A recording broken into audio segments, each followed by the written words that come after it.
Alrighty guys, what's up? Another episode of Mart's Weld Shop here. Another beautiful day in Wisconsin. Yeah, it's like 70s, sunny, just amazing out. Well anyways, got a little motivated this morning. Headed down to Oshkosh. The guy had 3 intakes, Gen 3 LS intakes. And one of them had a throttle body on it with the cable driven throttle body instead of drive-by-wire, which I need to switch over to because everything costs more with drive-by-wire. So we're gonna switch that over to cable, make it a little easier on me, a little cheaper. Guys, budget. It's about budget. So we're here at the shop.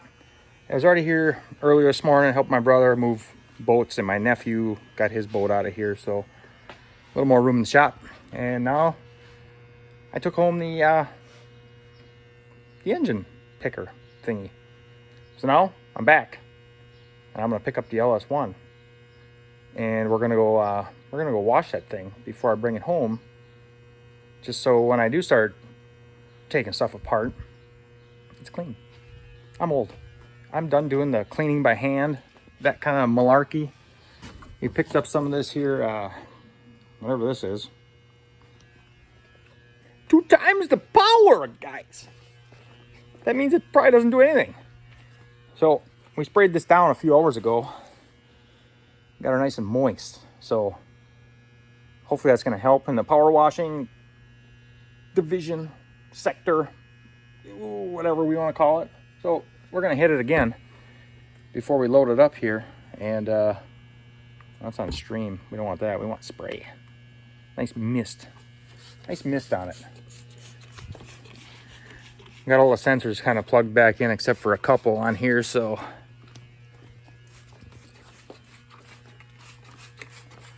this will probably dry out when I drive over there, but it's not too far away.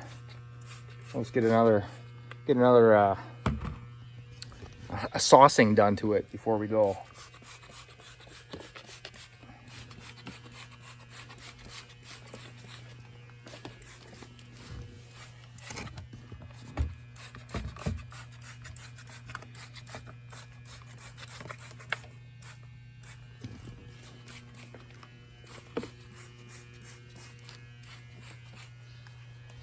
Alrighty, I'm gonna try and keep most of it out of the plugs and stuff, but I do believe I will be getting a different harness, but we want to keep it dry if we can.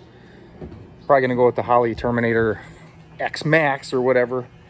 I don't know what to do. I've been looking around, and I seen the Aces brand has a jackpot one, which is considerably cheaper, but obviously if you add electric shifted transmission, politically correct here,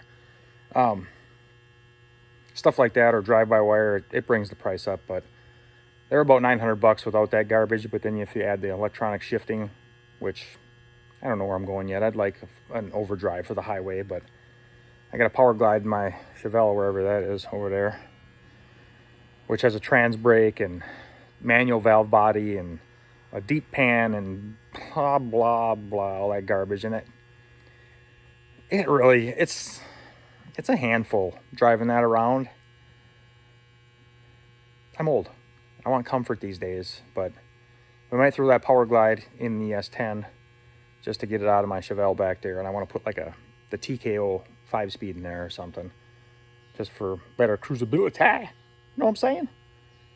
But yeah, enough with that. We're gonna load this thing up and wash it and get it home, and then we can hopefully check if that Corvette oil pan is going to work, but I doubt it, you know. I mean, or these Corvette manifolds. It'd be kind of nice if they did work. I mean, then I won't have to spend the money on the headers, but who knows. I'm probably going to run right into the frame.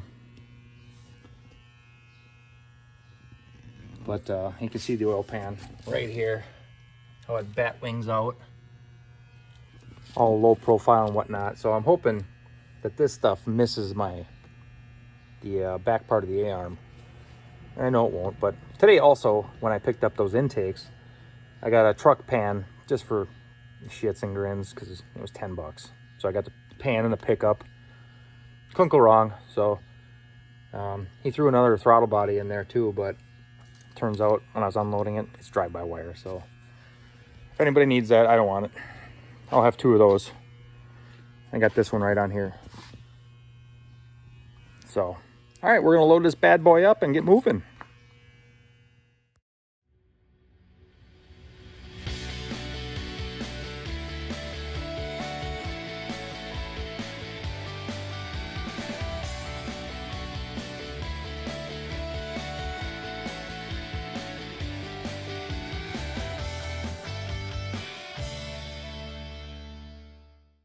All right, boys and girls, we're home.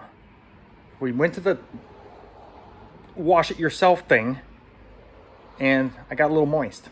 My pants got a little moist, but looks like she turned out pretty good.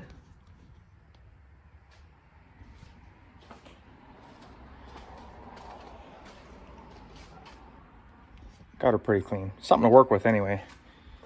Now the daunting task of trying to get this thing out of the truck. And while it's hanging, I might try and just set it in for preliminary actions to see if that oil pan's even got a chance of clearing anything. So I did get my motor mounts yesterday. Today's Sunday. Yesterday they showed up. I got the mounts here. I got them set in there. These bad girls right here. And I was like, man, now I need bolts. Looks in my toolbox and I'm like, wait, there's a little sack in the box. Wouldn't you know it? It had bolts in it, guys. Who would have thought? Well, it came with 8 bolts, and then the two big ones that go through there, and 8 of the little ones for whatever reason. But wouldn't you know it, doesn't come with any nuts. So yeah, that's how that goes. These are just sitting on there because they're metric, and in my toolbox I don't have any metrics. So yeah, and I went to the parts store before and I was just like, oh yeah, I need nuts, you know. So I was looking at them, and then I didn't know if they were 10 by 1.5 or 10 by 1.25. So I was like, I'm not gonna get them, because the one pack had 5 in it. I need 6, and the other pack had 2. It's like, for real? Frustrating. So anyways, we're gonna try and get this thing out of the truck here. Got my my engine picker there from the shop, but we gotta get this thing out, get it on, well, check it in the truck, and then we gotta get the thing on the engine stand, and then I gotta get this picker back to the shop because my brother's gotta pull the engine out of the boat again. Oil leaking. He had the thing out about 48 times now. Oil leaks, and got new pan and cool pan and awesome mounts that our buddy Rick made. And he's like a machinist dude, like whatever. But looks bad. So he's got to get it out for the oil leak of some situation. I don't know. But so we're gonna pop this out of here quick. Hopefully, probably not quick. But yeah, then we'll be back. So.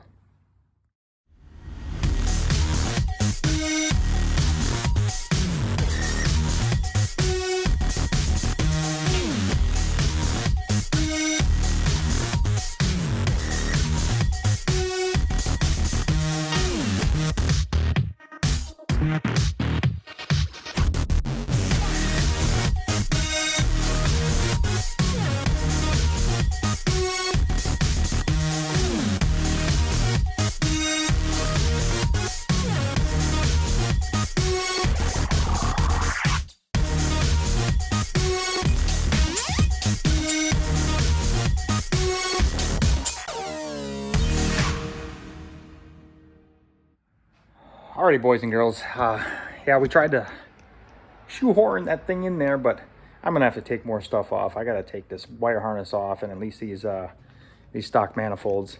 I pulled the AC off because I know that's not going to fit down there in the bottom, and I kind of temporarily threw the my new motor mounts in there, right here, just to try it.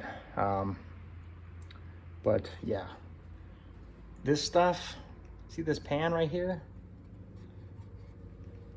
Oh, it's gonna be close. I measured about 6 inches. I had to go back yet, and I had about 6 inches to the motor mount. So I measured 6 back here and then 6 up here. It's gonna be tight. And this, I don't think this pan's gonna work, so we're gonna have to figure something out for that. And I knew it, but a guy could dream, you know? Why can't a guy dream? Sorry for the noise. I got the doors open. Yeah, so we just struggled trying to put this thing on the old engine stand because I ain't got bolts. Guys, I used to have LS bolts all over the place when I was building my Chevelle, and now I'm struggling. It's a good thing I took off that AC compressor because I got like a 40-foot long one here with a socket and castle nut and some other nuts, and we got the stud from the AC, and here's a bolt that only needed one spacer behind it. So I'm not gonna be able to spin this thing around because of that stupid one right there that's so long. But at least it's on a stand. We can change the bolts one at a time when I got it sitting here. So yeah, so we're gonna start pulling the accessories off this thing, get it cleaned up as much as I can. I want to get a couple things for it, the dumbbell thing in the back, the oil diverter, whatever it is, billet one. It's supposed to allow more oil to go through. You want more oil, guys. And yeah, I'm gonna get that, and I'm probably gonna put a cam in. I should probably just leave it alone and get this thing running, but a hot rodder's brain is on crack, and unless you're really smart, which I'm not, you know, I would leave this thing together, but who knows, maybe I will. And could just throw nitrous at it the way it is and leave it alone. I don't know, guys, but got the exhaust off this side. This is the passenger side, and yeah, pulled the manifold off. Got lucky enough not to break any of the bolts. None of the bolts are broken. It's kind of a common thing with the LS engine. You got the whatever doohickey that is there, EGR something or else. I don't friggin' know. But yeah, we're just pulling this side off now, this side manifold. And yeah, a couple more bolts. Now that I'm showing it on the camera, sorry about the loud noise again. I got the doors open, it's hot out, it's nice. So, a couple more bolts to go and we'll get that one out. And yeah, I'll just set you up here on the old tire. Here's my little impact. It's coming in handy, little 1/4 inch drive. Where'd my socket go? Guys, there it is, found it. Easy on these guys. Just let them rat-a-tat to loosen up a tad, okay? Don't go all balls and snap them off.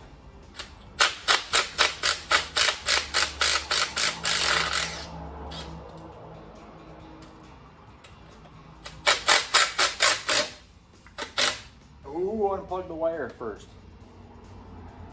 Looks like she's got dual O2 doohickeys on here for either kind of plug. If that's what that's for, I don't know. Come out of there. Whoa! There we go.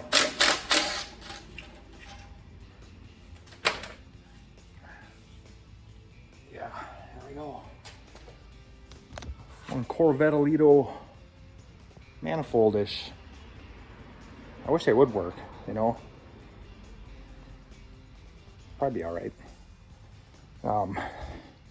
Yeah, I didn't expect these bolts to break off, being that this was out of a Corvette. Probably didn't see, you know, winter like most trucks and stuff. So I expected them to come out. So that's a good thing. And we're gonna save on these stock metal gaskets here, I think. Might be able to reuse these, spray them with some of that copper regasket sealer stuff. We could try it. I don't know. That's that. So we're getting closer now. We're gonna get the harness off this thing, and we gotta do some more cleanup. I think with all that junk in the way, like the AC compressor and stuff, there's still some grease, and grease is like rust to me. I don't like things being dirty, ugly looking. I can't deal with it, guys. I can't deal with it. So I'll have to get some new bolts in the back so we can spin this thing around. I feel more at peace spinning this engine upside down when I put a cam in it if I do that. Because, you know, the lifter buckets are supposed to hold the lifters in once you take the tension off the rockers and roll the cam around. It's supposed to push them up in there, but, you know, if you got luck like a guy like me, you'll do that and you pull the cam on, you bing, ding, boom, bang, boom, boom, and it'll be in your oil pan. Then you gotta pull the heads off. And I ain't doing that yet. I don't wanna. So that's where we're at this. And we're gonna make a decision on the old standalone fuel system that we're gonna run in here. And I gotta figure out, I gotta look at some wiring diagrams to see what's going on with the interior harness and see what's going on with that, because things aren't matching up and there's just a lot of wires in there. So I don't know what to do from there. If anybody's got a good suggestion, let me know, you know. It'd be appreciated. So, you know how things go in the real shop world, you know, the one that's not on TV. So anyways, if I had any thoughts of even saving this harness, I was mistaken. I was mistaken once again, guys. Again. Can you hang with me here? So as I'm just thinking about pulling this harness off of here, I look at it. I'm like, what do I gotta take off of here? You know, what do I gotta take off? So I'm looking at it, and the one that goes down to the start here, all the stuff's hooked up, so that's really nice. So I can visually see where it's gotta go. Look at this. Can you see this? Couple of wires, bare. So if somebody's been in here poking around, a couple of these other ones look like they're got some slices in them too, so I don't know what they had going on with this harness. I mean, who knows? This stuff's all kind of pulled apart here, so I don't know. This car was in a crash too that this came out of, so I mean, I can't imagine something there being hit. Who knows? Right at the firewall, pinched it off on the block. I don't know, right in that corner, maybe. If it got crushed, I don't know. Who knows? I don't see any damage to the engine, so that should be all right on that. So we're gonna pull this off, and like the Holley Terminator Max or whatever, that comes with a whole new harness, standalone system. That's what everybody's telling me to use. The Aces Jackpot too. That one comes with its own harness. So we'll see. I got to check into like Mega Squirt or something like that too. I want to see what they got to offer and what their prices are. I mean, a lot of it's price driven, but I don't want to do this again. So I want to get the right one the first time, you know, and everybody seems to be saying the Holley one, but I don't know. I got to watch more videos, you know, watch more videos like this. If anybody else has anything to input on that, you know, let me know. So until next time, guys, thanks for watching another episode of Mart's Weld Shop. Like, subscribe, hit the dinger, add some comments, you know, smash that like button, guys. Helps out, and so we can get commercials and sponsors on here and stuff like that to keep the channel going. I know it's been kind of slow. A guy works, you know. He goes to work and he comes home and he works with his brother, and he works and he works and he works, you know. Like, you don't just get to hang out in the garage until you're a bazillionaire, you know. I don't know. So, thanks again, guys. We'll see you on the next episode of Mart's Weld Shop. Hit the like button. Thank you.